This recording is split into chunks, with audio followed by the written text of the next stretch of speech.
Hello everyone, दिशा law classes में मैं निशा आप सभी का वार्म वेलकम करती हूँ। आज हम पढ़ने जा रहे हैं आईपीसी के मोस्ट इंपॉर्टेंट क्वेश्चंस और मोस्ट इंपॉर्टेंट सेक्शंस। वीडियो को शुरू करने से पहले अगर आपने मेरे चैनल को सब्सक्राइब नहीं किया है तो सब्सक्राइब कीजिए और साथ ही साथ में लाइक के बटन पे क्लिक कीजिए।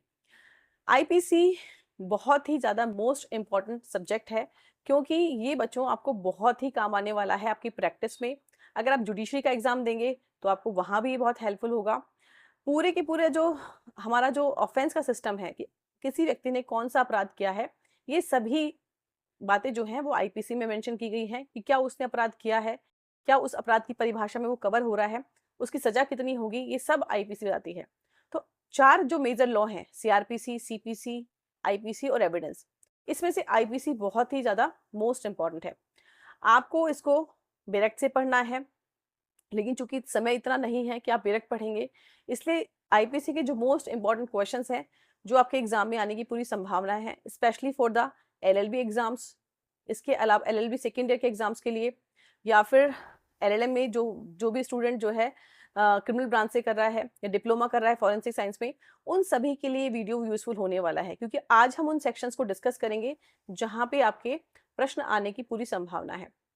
बहुत सारे स्टूडेंट कहते हैं मैडम सेक्शन से याद नहीं होते हैं, तो इसकी सबसे सिंपल ट्रिक जो है मैं इस वीडियो के जरिए आपको बताऊंगी। आप एक कागज और पेन ले लीजिए, रजिस्टर ले लीजिए और उसको जैसे जैसे सेक्शंस में बोल रही हूँ उन सेक्शंस को आप पहले लिखना शुरू कीजिए। जैसे जैसे आप सेक्शंस को लिख लेंगे, पूरा वीडियो खत्म हो जाएगा तो आपके पास 1 पेज या 1.5 पेज का पूरा एक जो है फॉर्मेट होगा। आप उसे बार बार रिवाइज कीजिए, इससे आप सेक्शंस को नहीं भूलेंगे और जो भी मोस्ट इंपॉर्टेंट क्वेश्चंस हैं उनमें जो भी सेक्शंस मेंशन किए गए हैं वो आपको ऑटोमेटिकली याद हो जाएंगे। तो वीडियो को शुरू करते हैं।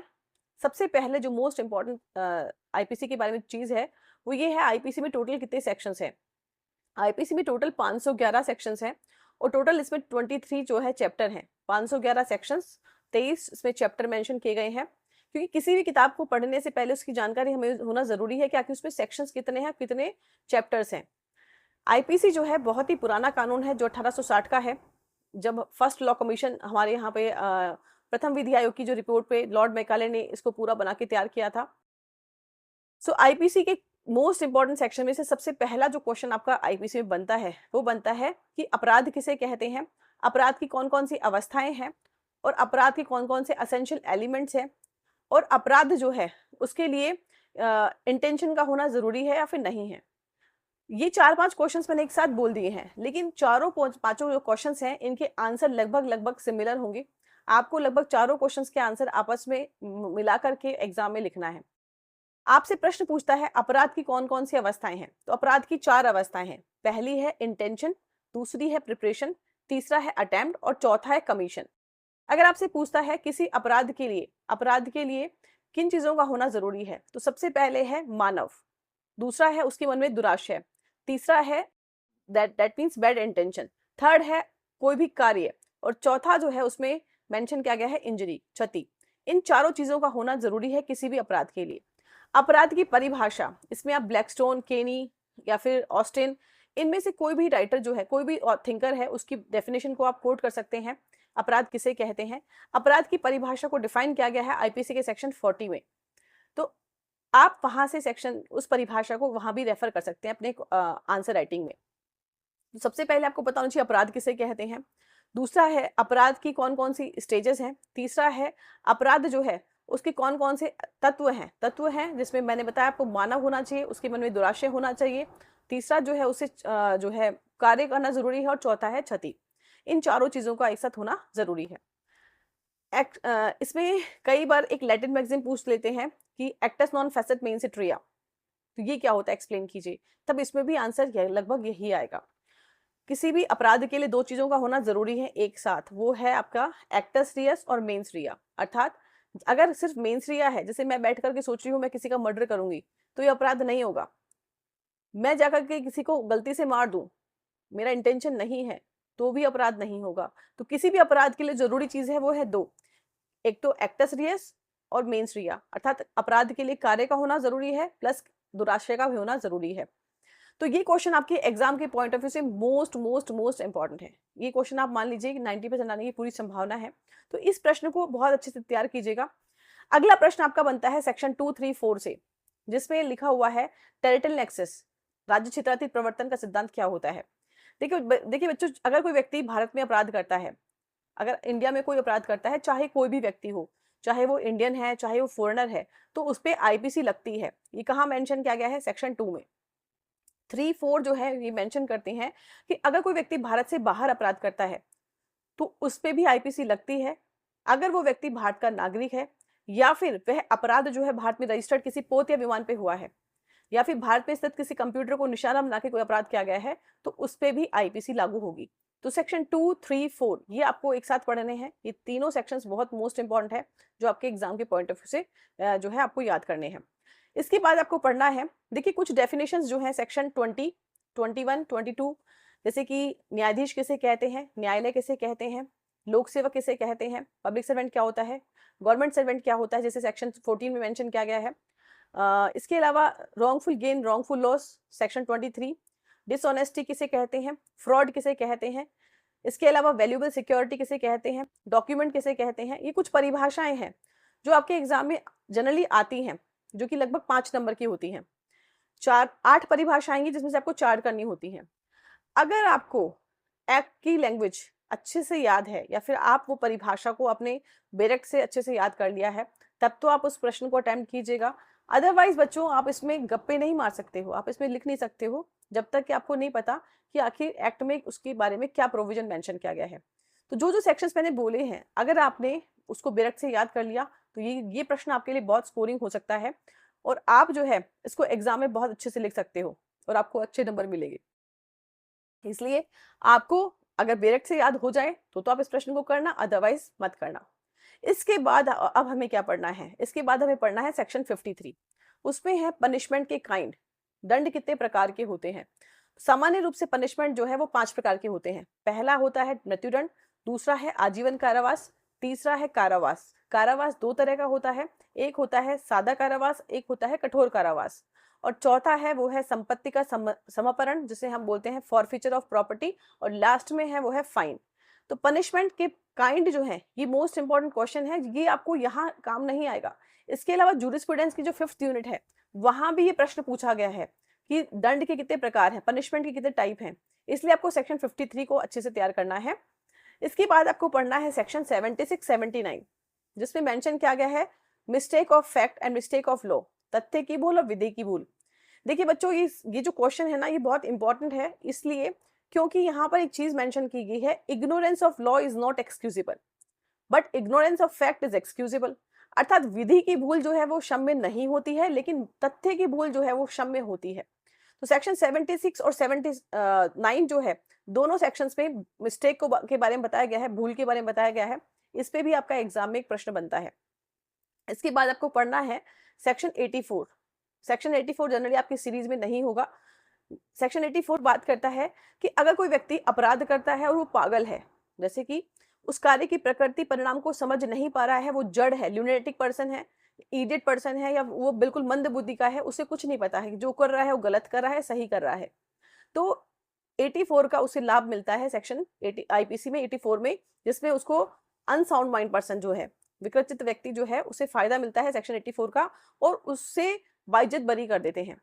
ठीक है, तो इस सेक्शन जो है आपके बेरेक्ट में जो है मेंशन किया गया है, इसके लिए आपको बुक को रेफर करना पड़ेगा, शायद सीरीज में प्रश्न नहीं है। इसमें मैकनाटन का सिद्धांत है जो आपको पढ़ना है। इसके बाद जो मोस्ट इंपॉर्टेंट क्वेश्चन है, वो मोस्ट इंपॉर्टेंट क्वेश्चन है, वो है आपका प्राइवेट डिफेंस। प्राइवेट डिफेंस को मेंशन किया गया है सेक्शन 96 से लेकर के 106 तक। ये 2 तरह से आपको पढ़ना है। एक तो पढ़ना आपको प्राइवेट डिफेंस में 2 तरीके से, एक तो ऑफेंस अगेंस्ट बॉडी और ऑफेंस अगेंस्ट प्रॉपर्टी। अगर संपत्ति के खिलाफ अपराध होता है तब आप किसी व्यक्ति की मृत्यु कब कर सकते हो, अगर ऑफेंस अगेंस्ट बॉडी होता है तब आप किसी व्यक्ति की मृत्यु कैसे कर सकते हो। सबसे पहले आपको पढ़ना है सेक्शन 100, 101, 102, 100, 101, 102, इन 3 सेक्शंस को पढ़ना है, क्योंकि यहाँ पे है कि आप प्राइवेट डिफेंस बॉडी के अगेंस्ट यूज करते हो, आपके शरीर के खिलाफ जो है कोई व्यक्ति आप पे अटैक करता है, तो कब किसी व्यक्ति को आप जान से मार सकते हो। तो सेक्शन 100 में टोटल 7 प्रोविजंस मेंशन किए गए हैं। जब आपको ऐसा हमला जिसमें आपको लगता है कि आपकी मृत्यु हो सकती है, या आपको ग्रीवियस हर्ट हो सकती है, अननेचुरल लस्ट है, रेप है, या फिर जो है किडनैपिंग, एब्डक्शन है, या फिर आपको लगता है कि उससे रॉन्गफुल रिस्ट्रेन होगा, रॉन्गफुल कन्फाइनमेंट होगा, सॉरी, इसके अलावा जो है आप पे एसिड फेंकने की संभावना है। अगर आपको ये सातों ग्राउंड में कवर हो रहा है तो आप किसी व्यक्ति को जान से भी मार सकते हो, आपको सेक्शन 100 का बचाव मिलेगा। फिर आपको दूसरा पढ़ना है ऑफेंस। अगर प्रॉपर्टी है, प्रॉपर्टी के खिलाफ आपको प्राइवेट डिफेंस का राइट कब मिलता है, इसे मेंशन किया गया है सेक्शन 103 में, जिसमें है अगर अगर लूट की संभावना है, या फिर जो है लूट की है, या फिर जो है आपको लगता है कि अग्नि द्वारा रिष्टि होगी, या फिर चोरी, रिष्टि, आपराधिक अत्याचार जिसमें मृत्यु, घोरोपत्ति की आशंका है। तो सेक्शन 103 में जो 4 पॉइंट मेंशन किए गए हैं, इनको आपको बहुत अच्छे से पढ़ना है। एक 103 में एक है रात्रो गृह भेदन, ठीक है, तो जो है हाउस ब्रेकिंग बाय नाइट, इसे मेंशन किया गया है। तो इसको भी जो है आप 4 पॉइंट्स को अच्छे से याद कर लीजिएगा। तो आपको ये पता होना चाहिए कि प्राइवेट डिफेंस का राइट जो है वो 2 तरह से होता है, एक बॉडी और एक प्रॉपर्टी। अगर आपसे सवाल पूछा गया है बॉडी, तो आप सेक्शन 100, 101, 102 को मेंशन करोगे। अगर आपसे पूछा गया है प्रॉपर्टी, प्रॉपर्टी के अगेंस्ट कब आपको प्राइवेट डिफेंस मिलता है, तब आपको लिखना है 103, 104, 105। लेकिन आपसे पूछा है प्राइवेट डिफेंस होता क्या है, कितने प्रकार का है, तब आपको सेक्शन 96 से लेकर के और 106 तक जो है सारे ही लिखने हैं। अगर आपसे पूछा उसका एक्सेप्शन क्या है, तो आपको सेक्शन 99 को मेंशन करना है। तो प्राइवेट डिफेंस का क्वेश्चन जो है आपके लिए मोस्ट इंपॉर्टेंट है, 90% इस सवाल के आने की पूरी संभावना है। इसके बाद आपको पढ़ना है अबेटमेंट, जो कि मेंशन किया गया है सेक्शन 107 से लेकर के 120 तक। अबेटमेंट का मतलब होता है दुष्प्रेरण। दुष्प्रेरण का मतलब होता है किसी व्यक्ति को अपराध करने के लिए उकसाना, या फिर षड्यंत्र में सम्मिलित होना, या फिर साक्ष्य सहायता करना। ये 3 तरह से अबेटमेंट होता है दुष्प्रेरण, जिसे मेंशन किया गया है 107 में। तो अबेटमेंट का क्वेश्चन जो है बहुत ही ईजी है, लेकिन इसमें सेक्शंस बहुत सारे हैं, तो आप सेक्शन 107, 108 को अच्छे से पढ़िएगा, बाकी सेक्शंस के टाइटल पढ़ लेना, काम चल जाएगा। फिर आपको पढ़ना है क्रिमिनल कॉन्स्पिरेसी। ये बहुत ही सरल सवाल है और बहुत इस पे आपका एक शॉर्ट नोट आता है, जो कि 120 ए और 120 बी, इन 2 सेक्शंस को आपको मेंशन करना है। क्रिमिनल कॉन्स्पिरेसी किसे कहते हैं, जब 2 व्यक्ति एक बात पर एक भाव से सहमत होते हैं तो वो कहलाते हैं क्रिमिनल कॉन्स्पिरेसी, लेकिन उस सहमति के अनुसरण में किसी कार्य का होना भी जरूरी है। ये मेंशन किया गया है सेक्शन 120 में, 120 ए में, और इसका जो पनिशमेंट है वो लिखा हुआ है 120 बी में। इसकी बात आपको पढ़ना है वो है अनलॉफुल असेंबली, अर्थात विधि विरुद्ध जमाव किसे कहते हैं, जिसे मेंशन किया गया है सेक्शन 141 में। इसमें भी आपका शॉर्ट नोट आता है अनलॉफुल असेंबली पे। इसके बाद आपको पढ़ना है आपको बलवा और दंगा, रोटिंग और अफरी, इसमें क्या डिफरेंस है। बलवे को मेंशन किया गया है सेक्शन 146 में, और दंगा जो है उसे मेंशन किया गया है सेक्शन 159 में। दंगे का पनिशमेंट कहाँ है, वो है 160 में, और जो बलवा है उसका पनिशमेंट लिखा गया है 147 में। दंगा और बलवा क्या होता है, इन दोनों में सबसे मेजर डिफरेंस यही है बच्चों। बलवा जो है उसमें 5 व्यक्ति होते हैं, जबकि दंगे में 2 लोग होते हैं। दंगा जो है वो पब्लिक प्लेस पे होता है, जबकि बलवा जो है रोटिंग, वो पब्लिक प्लेस पे या फिर प्राइवेट प्लेस पे कहीं भी हो सकता है। दंगे में लोक शांति भंग होती है, जबकि बलवे में हिंसा का प्रयोग किया जाता है, बल और हिंसा का प्रयोग किया जाता है। तो इस तरह से आप एक डिफरेंस जो है तैयार कर लीजिए बलवा और दंगा का। अगर आपने मैंने इसके संबंध में एक वीडियो बना रखा है, आप तो प्लेलिस्ट में चेक कर सकते हैं। इसके बाद आपको पढ़ना है जो मोस्ट इंपॉर्टेंट क्वेश्चन आपके लिए, वो है मिथ्या साक्ष्य देना, मिथ्या साक्ष्य गढ़ना, जिसे मेंशन किया गया है सेक्शन 191 में और 192 में। मिथ्या साक्ष्य देना और मिथ्या साक्ष्य गढ़ना, इस पे आपका क्वेश्चन भी आता है, शॉर्ट नोट भी आ सकता है, लेकिन थोड़ा सा इसकी परिभाषा बहुत डिफिकल्ट है, तो चाहे तो आप याद कर लीजिए, चाहे मत छोड़ देना, क्योंकि ज्यादा मोस्ट इंपॉर्टेंट नहीं है। इसके बाद 200 से लेके 300 तक के सेक्शंस में से जो मोस्ट इंपॉर्टेंट सेक्शन है आपका, वो है 299 और 300। ये मान के चलिए कि आपका 99%, 99% क्वेश्चन जो है इसके आने की संभावना है, वो है आपका हत्या और मानववध, मर्डर और कल्पेबल होमोसाइड में क्या डिफरेंस है, और मर्डर और कल्पेबल होमोसाइड जो है इसमें क्या, इनको डिफाइन कीजिए, इनके एक्सेप्शंस लिखो। तो एक प्रश्न जो है हत्या और मानववध पे से जरूर आता है। इस क्वेश्चन को आप अच्छे से तैयार कर लीजिए, सेपरेट वीडियो में मैं आपको बताऊंगी कि इन दोनों में मेजर डिफरेंस क्या है। इसके बाद आपको पढ़ना है हर्ट और ग्रीवियस हर्ट, जिसे मेंशन किया गया है सेक्शन 319 में, बताया गया हर्ट किसे कहते हैं, उपहति किसे कहते हैं। 320 में बताया गया है ग्रीवियस हर्ट किसे कहते हैं। हर्ट की सजा जो है, अगर आप किसी के साथ मारपीट करते हैं तो सेक्शन लगता है 323।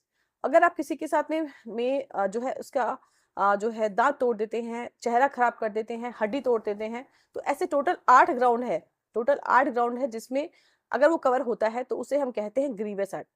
तो अगर ग्रीवियस हर्ट कोई किसी को करता है तो सजा कहाँ है, सेक्शन 325 में है। तो टोटल 319 से लेकर के 340 338 तक के सेक्शंस जो हैं वो हर्ट के संबंध में हैं। तो आपको सारे सेक्शंस नहीं पढ़ने हैं, आपको मेन सेक्शन पढ़ना है 319, 320, 323, 325। ये 4 सेक्शंस को बहुत अच्छे से पढ़ना है। लेकिन अगर हथियार से, जैसे कि जो है डेडली वेपन है, शार्प वेपन से अगर हर्ट होता है तो 324 लगता है, और अगर ग्रीवियस हर्ट होता है तो 326 लगता है। तो इन सेक्शंस को आप मेंशन कर सकते हैं। अगर आपको बाकी सेक्शंस भी याद हो गए हैं या आपने डायरेक्ट से याद कर लिए हैं, तो उन सेक्शंस को भी आप मेंशन कर सकते हैं। इसके बाद आपको पढ़ना है सदोष अवरोध क्या होता है, सदोष परिरोध क्या है। सदोष अवरोध, सदोष परिरोध जो है इसे मेंशन किया गया है सेक्शन 339 में, 339 में, और परिरोध को मेंशन किया गया है सेक्शन 340 में। तो सदोष अवरोध का मतलब होता है रॉन्गफुल रिस्ट्रेन का मतलब किसी व्यक्ति को एक दिशा में जाने से रोकना, जिस दिशा में जाने का उसका अधिकार है। जैसे आप किसी का रास्ता ब्लॉक कर लो तो वो क्या है, सदोष अवरोध, एक दिशा में। लेकिन जब कोई व्यक्ति किसी व्यक्ति को चारों दिशाओं में जाने से रोक देता है तो उसे हम कहते हैं सदोष परिरोध। तो इस पे भी आपका सवाल आने की जो है ज्यादा मोस्ट इंपॉर्टेंट नहीं है, लेकिन ये प्रश्न भी आप देख लीजिएगा एक बार। इसके बाद आपको पढ़ना है बच्चों सेक्शन 354 जो है, ये है मॉडेस्टी का सेक्शन। इसमें स्पेशली जो 4 प्रोविजंस मेंशन, जो नए निर्भया कांड के बाद जो है 2013 में 4 प्रोविजंस को ऐड किया गया है। सेक्सुअल हरेसमेंट 354 ए में है, दूसरा है वॉयरिज्म, तीसरा है डिस्टर्ब करना, चौथा है स्टॉकिंग। ये 4 जो है सेक्शंस जो है, 4 क्लॉज जो है 354 ए बी सी डी, ये नए ऐड किए गए हैं। तो आपसे यहाँ पे से एक सेपरेट जो है शॉर्ट नोट पूछ सकते हैं। तो आप ब्रीफ में, ज्यादा गहराई में नहीं, ब्रीफ में एक बार देख लीजिएगा, क्योंकि इन फ्यूचर ये आपके बहुत ही काम यूजफुल वाले सेक्शन है। इसके बाद नेक्स्ट क्वेश्चन जो बनता है, जो मोस्ट इंपॉर्टेंट आपका है, वो है अपहरण क्या होता है और व्यपहरण क्या होता है। किडनैपिंग किसे कहते हैं और अबडक्शन किसे कहते हैं। सेक्शन 359 में बताया गया है कि जो व्यपहरण है वो 2 प्रकार का होता है, एक होता है भारत के अंदर और दूसरा होता है भारत के बाहर, है ना। तो भारत के अंदर है उसको बताया गया है विधिपूर्ण संरक्षता से व्यपहरण। तो अपहरण जो है ये अलग होता है, व्यपहरण अलग होता है, किडनैपिंग अलग होती है, अबडक्शन अलग होता है। जब कोई व्यक्ति किसी गार्जियन को, लड़का है उसकी उम्र 16 साल से कम है और लड़की है उसकी उम्र 18 साल से कम कम है, तो उसकी गार्जियन की कंसेंट के बिना उसको ले जाता है या बहका ले जाता है, तब तो वो व्यक्ति क्या करता है, व्यपहरण करता है।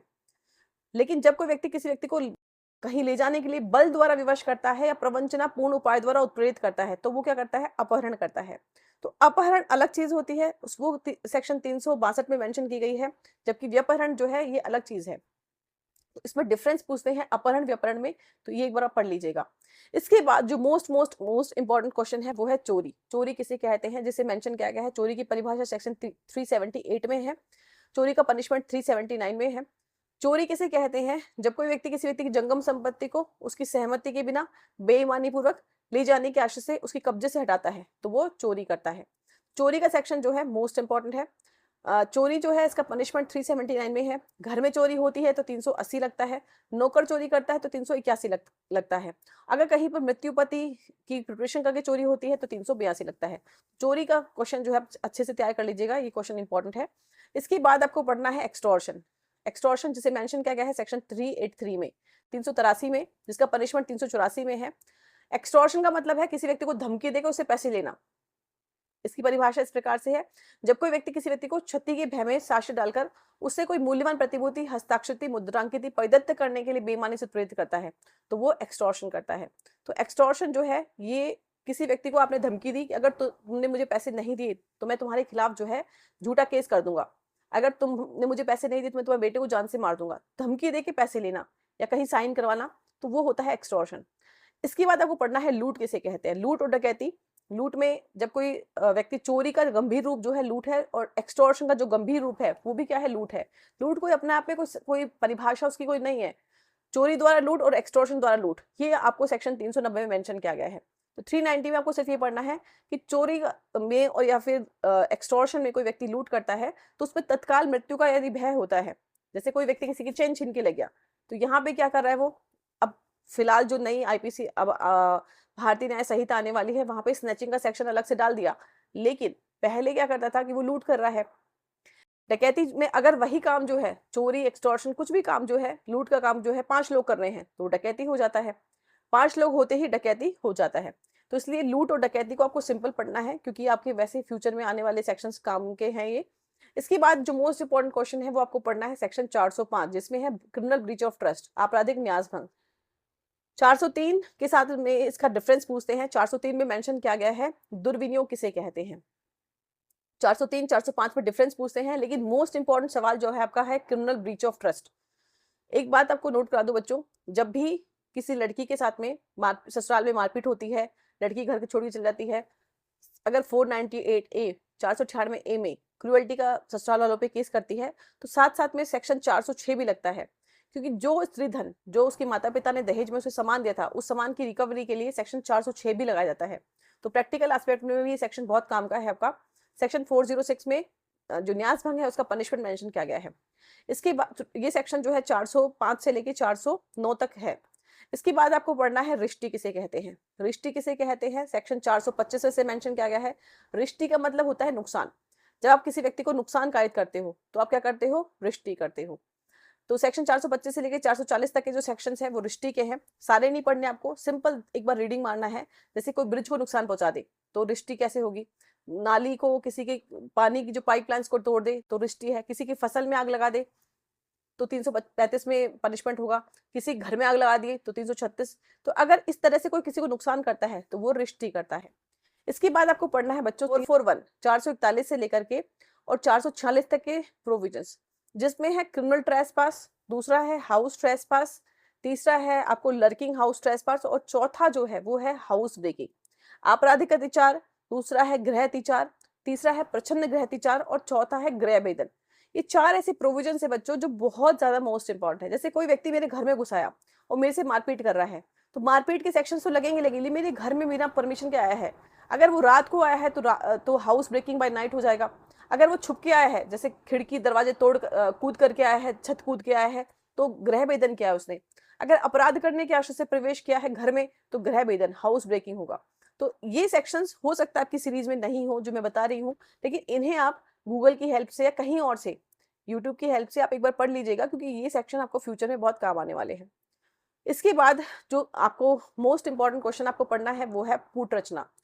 कूट रचना मतलब फोर्जरी। जैसे क्या हुआ, आपने एक चेक है, वो चेक है 1000 रुपए का, आपने एक जीरो 2 जीरो और लगा दी तो बन गया 1 लाख रुपए।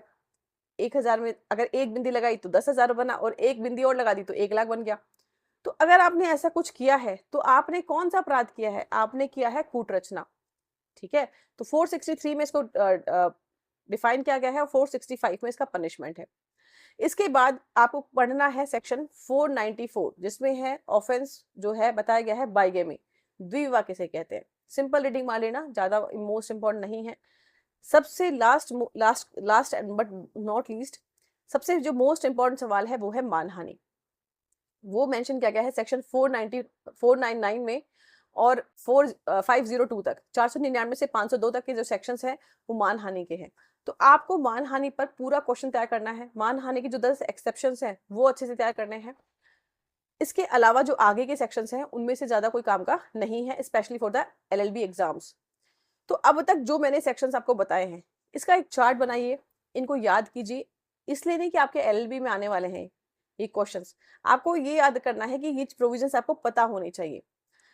जो मोस्ट इंपॉर्टेंट क्वेश्चंस है वो मैं आपको बता रही हूँ। एक तो आप तैयार कर लीजिए मानहानि का क्वेश्चन, मानहानि पे क्वेश्चन पक्के से आता है। दूसरा प्रश्न जो आप तैयार कीजिए करेंगे वो रिश्ती का क्वेश्चन जो है वो भी मोस्ट इंपॉर्टेंट है। तीसरा क्वेश्चन जो है आप तैयार कीजिए हत्या और मानववध, ये क्वेश्चन भी मोस्ट इंपॉर्टेंट है। चौथा क्वेश्चन आप तैयार कर सकते हैं हर्ट और ग्रीवियस हर्ट, उपपति और गौरवपति, ये क्वेश्चन भी आपके एग्जाम के पॉइंट ऑफ व्यू से मोस्ट इंपॉर्टेंट है। इसके अलावा अपहरण और व्यपहरण। इसके बाद आपको पढ़ना है वो है अपराध किसे कहते हैं, अपराध के एसेंशियल एलिमेंट। और आपको फिर पढ़ना है प्राइवेट डिफेंस। ठीक है, प्राइवेट डिफेंस के बाद में अबेटमेंट है, क्रिमिनल कॉन्स्पिरेसी है, ये सब आपको पढ़ने हैं। देखो मैं आपको किसी प्रश्न को पढ़ने से मना नहीं कर रही हूँ, मैं ये नहीं कह रही हूँ कि बस आप जो मैं बता रही हूँ वही पढ़े। अगर आपकी क्षमता है तो आप 511 के 11 सेक्शंस याद कीजिए, अगर आपकी क्षमता है। लेकिन कुछ बच्चों की जिनकी तैयारी नहीं हुई है, तो ये मेरे अनुमान के हिसाब से सेक्शंस काफी मोस्ट इंपॉर्टेंट है, एग्जाम्स में आपकी काफी हेल्प करेंगे। अगर आप सेक्शंस को अब याद कर लोगे, आप कहोगे मैडम लॉ चेंज होने वाला है, अब तो भारतीय न्याय संहिता आने वाली है, तो हम इसे क्यों पढ़ें। बच्चों मैंने पूरी जो है ये पढ़ ली है, नया जो एक्ट है मैंने पूरा पढ़ लिया है। ऐसा कोई बहुत ही भारी भरकम चेंज नहीं हुआ है जो कि हमें समझ में नहीं आएगा। अगर आपने सीक्वेंस याद कर रखे हैं, अगर आपने सेक्शंस के सीक्वेंस याद कर रखे हैं, सेम सीक्वेंस वहां है। अंतर ये हुआ है कि जो पीछे के सेक्शंस है उनको आगे कर दिया है, महिलाओं के खिलाफ अपराध है उनको एक साथ कर दिया है पूरी आईपीसी के। तो कोई बहुत बड़ा मेजर चेंज नहीं हुआ है। सेक्शंस की डेफिनेशन भी लगभग वही है। कुछ सेक्शंस को ऐड किया गया है, बहुत सारे सेक्शंस को रिमूव कर दिया है। तो मैंने ऐसे सेक्शंस आपको बताए ही नहीं है जो कि रिमूव हुए हैं। इस जो भी सेक्शंस मैंने आपको बताए हैं वो सब आईपीसी में हैं। इस प्रकार की मोर अपडेट्स के लिए आप मुझे कमेंट्स कर सकते हैं कि आपका कौन सा पेपर सेकंड ईयर का जो आपको बहुत टफ लग रहा है, जिसका वीडियो मैं पहले बनाऊं। और बहुत सारी रिक्वेस्ट कर रहे थे बच्चे कि madam first year third year के वीडियोस लगातार आ रहे हैं, सेकंड ईयर के वीडियो नहीं आ रहे हैं। सेकंड ईयर जो है एलएलबी सेकंड ईयर के बच्चे हैं, तो इसके लिए बच्चों सॉरी, लेकिन अब समय समय पर आपकी क्लास के भी वीडियो आते रहेंगे। आप अपने फ्रेंड्स के साथ इस वीडियो को शेयर कीजिए और चैनल को सब्सक्राइब करने के लिए और फ्रेंड्स को भी बोलिए। आज के लिए इतना ही।